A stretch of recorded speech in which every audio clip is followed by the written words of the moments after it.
What's up, boys? In this video, I'm gonna be giving out unconventional fitness advice. So the key points are: have fun with fitness, have a workout part, don't binge on gym content, and dopamine detox for extreme gym progress. I actually really hyped for this one. Who is the target audience? Mainly for people who are burnt out from the gym and feeling like they are spinning their wheels, not making gains. You are just literally tired, and not because you are under recover, but because you haven't really made gains and you are just bored, quote unquote. So have fun. Having fun, it's really underrated or even hated in the fitness community, because there are all these David Goggins wannabes who say that like motivation is shit and you should only use discipline. And like that has some truth in it. If you can make it fun, if you can make yourself motivated towards it, why not just make that change? Because it's gonna make your workout just so much better. And if you're having fun, you're gonna literally be pushing harder and you're gonna make more gains. And purposefully reducing that I think is just really stupid, because you are robbing yourself of that fun feeling. And also, you are not David Goggins, and your discipline levels are not high enough to continue doing something that you hate, that you don't like, that is not fun for you. So it's gonna ensure that you can actually stick to it. And why is that important? Is that if you have only a moderately good exercise schedule and you have a lot of fun with it, you will make better gains undoubtedly than the person who has the perfect hypertrophy program but hates it and can't stick to it. Because ultimately, the ultimate killer of gains is your inconsistency, right? And one of the best ways that I found to combat that actually is to just have fun, because if you have fun, then you can be consistent on something, even though you are not that level at self-development and discipline than, let's say, David Goggins is.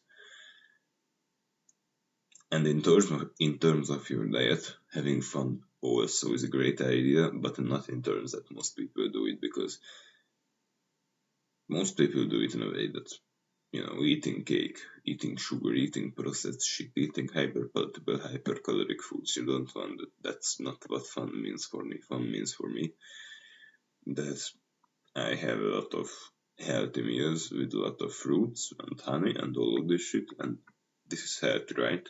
And I have fun cooking it. That's what I mean by having fun in your diet, right? It's not dirty cooking, it's not eating hyperpalatable foods, but you can actually make healthy food really tasty, and that is really underrated also in the fitness community, because all of these bodybuilders seem to be eating broccoli, chicken, and white rice. Not only that is not really nutritious, but also at the same time you're just gonna get fucking bored, because I used to do that myself. So let me just interrupt this video quickly.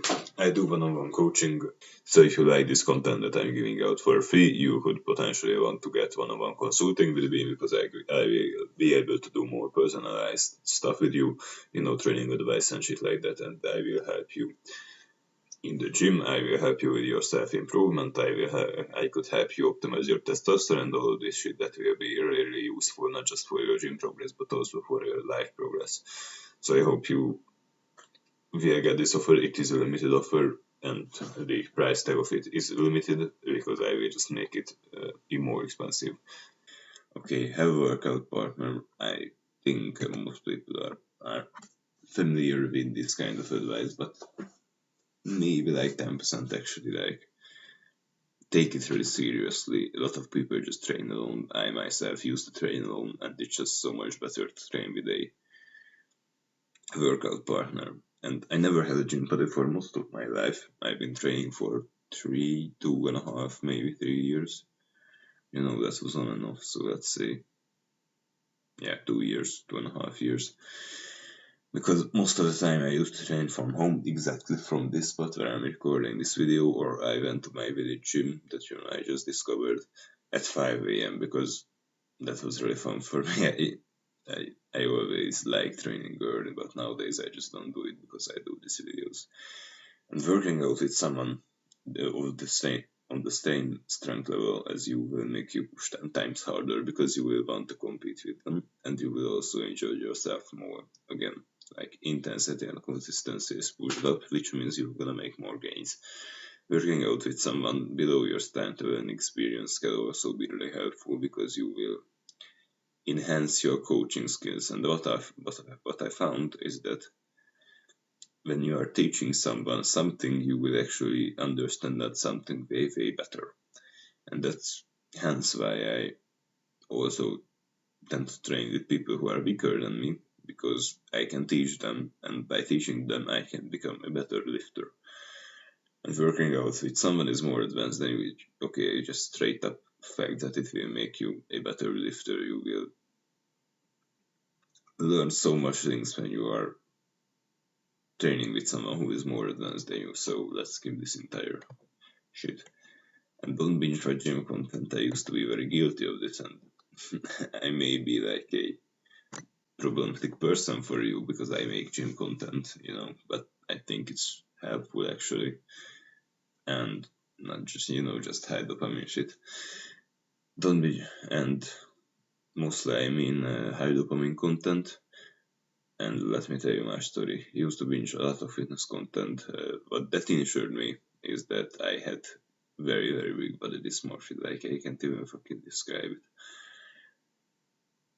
I used to hide myself in really, really baggy clothes because I didn't have a six pack, and that, by the way, that made me look fatter actually.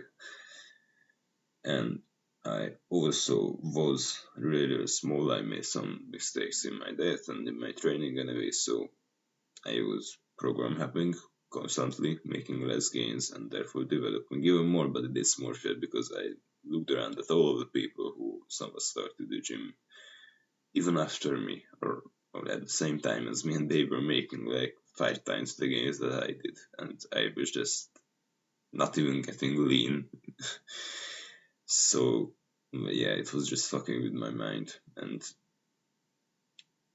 the reason mainly for that body dysmorphia and mental health issues was due to watching a lot of fitness content, and not making gains was also attributed to that.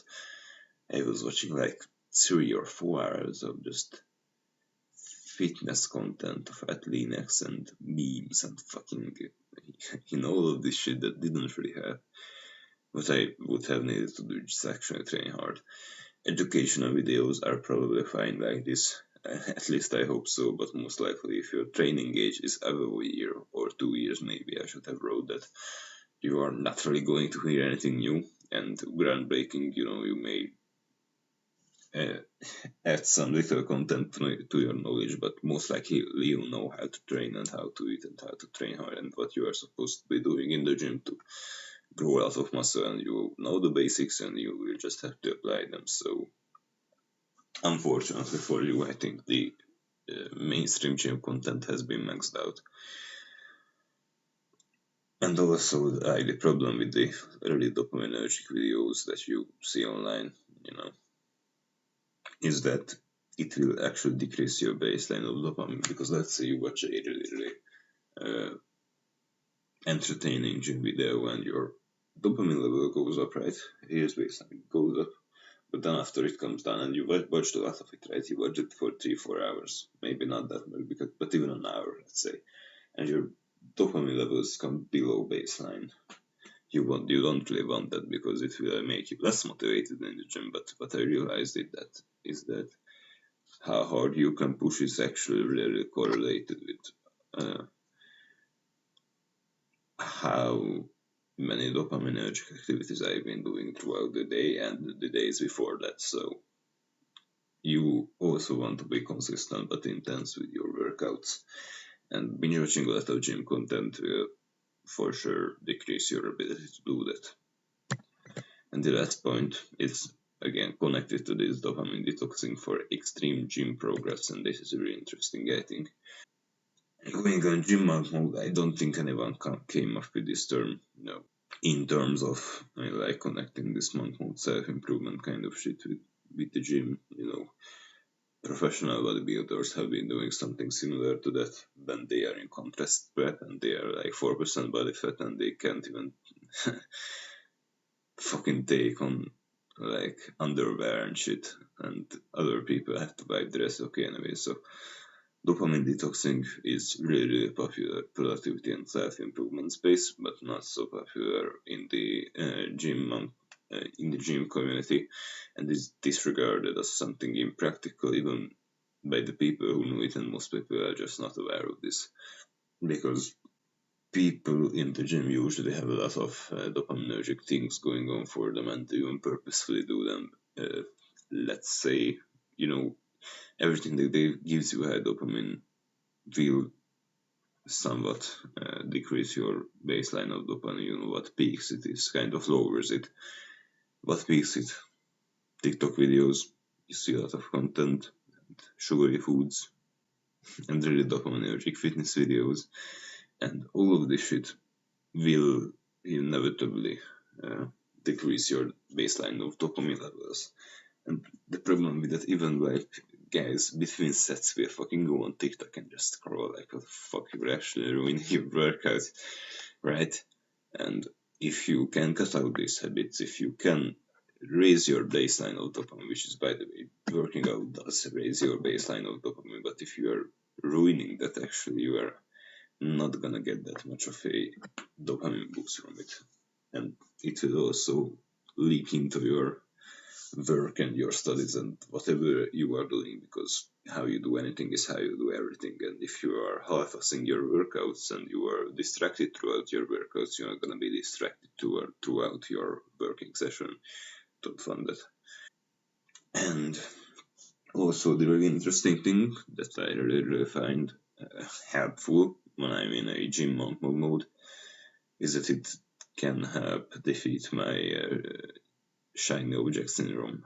And you know, the shiny object syndrome is basically just going after the new thing, you know, liking the new shiny object and chasing after that. And you know, that came into me in the form of program hopping, going to different gyms, trying different kinds of workouts. And if I were in this one whole season of the gym, I just didn't program hop.